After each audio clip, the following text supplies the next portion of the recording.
मैं ठंडी अंधेरी रात में बस स्टॉप पर खड़ा था। मेरे नाक से निकलने वाली हवा धुंधली धुंध पैदा कर रही थी। मेरी आखिरी ट्रेन छूट जाने के बाद सिर्फ एक ही विकल्प बच गया था, बस स्टॉप खाली और सुनसान था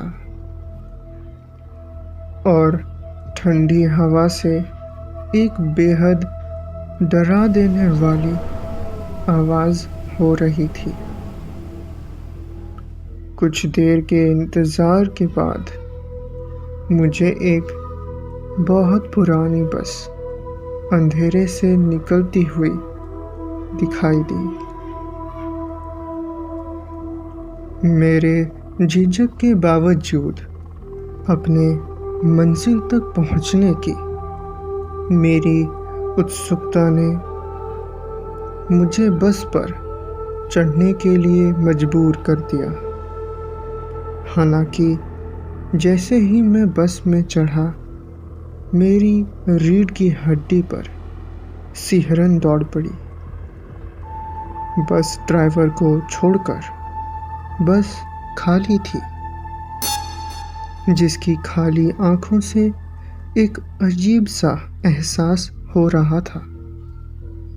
एक बेचैन कर देने वाली मुठभेड़ से उभरने का प्रयास करते हुए मैं पीछे की सीट पर बैठ गया। बस चलना शुरू हुई। बस अपने सामान्य मार्ग को छोड़कर एक सुनसान सड़क पर जाने लगी। बढ़ते सफ़र के साथ मेरी बेचैनी और डर भी बढ़ने लगा। बस के आसपास सिर्फ काला अंधेरा था।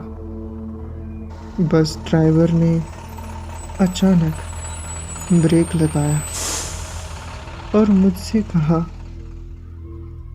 आ गया आपका स्टॉप।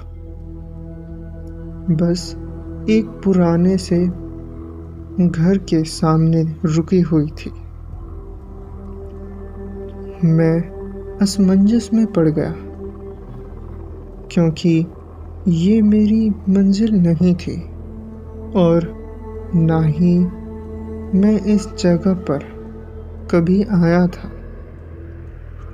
मेरे कुछ भी पूछने के पहले ही ड्राइवर ने दरवाज़ा खोल दिया और मुझे धक्का मारकर बाहर निकाल दिया। मैं लड़खड़ाकर नीचे गिर गया। मेरे गिरने के बाद बस वहाँ से चली गई और मुझे अकेले अंधेरे में छोड़ दिया। जैसे ही मैं खड़ा हुआ, मेरे सामने एक टूटी खिड़कियों वाला डरावना सा टूटा फूटा घर था, जिसका एक घना सा बगीचा भी था। मैंने मदद मांगने के लिए फ़ोन करने का प्रयास भी किया, पर कोई सिग्नल नहीं मिल पा रहा था। मैंने अपना दिल मजबूत करके घर में जाने का फैसला किया, इस उम्मीद से कि घर में कोई मिल जाएगा और वो मेरी मदद कर देगा। कदम दर कदम मैं अंदर गया। उस दौरान हवा में एक अजीब आवाज़ भर गई और मुझे देखे जाने का एहसास बना रहा। मुझे एक फ़ोन मिला, लेकिन वो ख़राब था और न ही घर पर कोई था। फिर अचानक मेरे पीछे से किसी के कदमों की आहट सुनाई दी। मैं पीछे मुड़ गया और मेरे सामने छाया में एक आकृति दिखाई दी। मैं चिल्लाते हुए भागने लगा। मेरा बस एक ही मकसद रह गया था, बाहर जाने का रास्ता ढूंढना। और किस्मत से मुझे बाहर निकलने का दरवाज़ा मिल गया। जैसे ही मैं दरवाजे से निकला, मैं एकदम से सदमे में आ गया, क्योंकि मैं फिर से बस में था। मैं अभी सदमे से बाहर भी नहीं आया था, तभी बस ड्राइवर ने कहा, क्या मैंने तुम्हें नहीं बताया कि ये तुम्हारा बस स्टॉप है?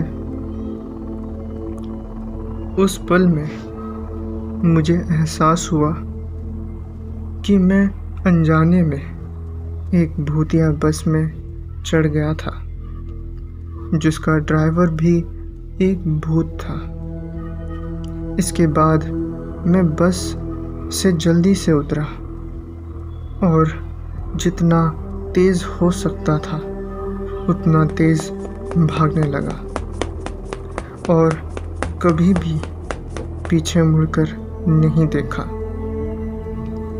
मैं आज भी सार्वजनिक वाहनों में रात में कभी भी नहीं बैठता।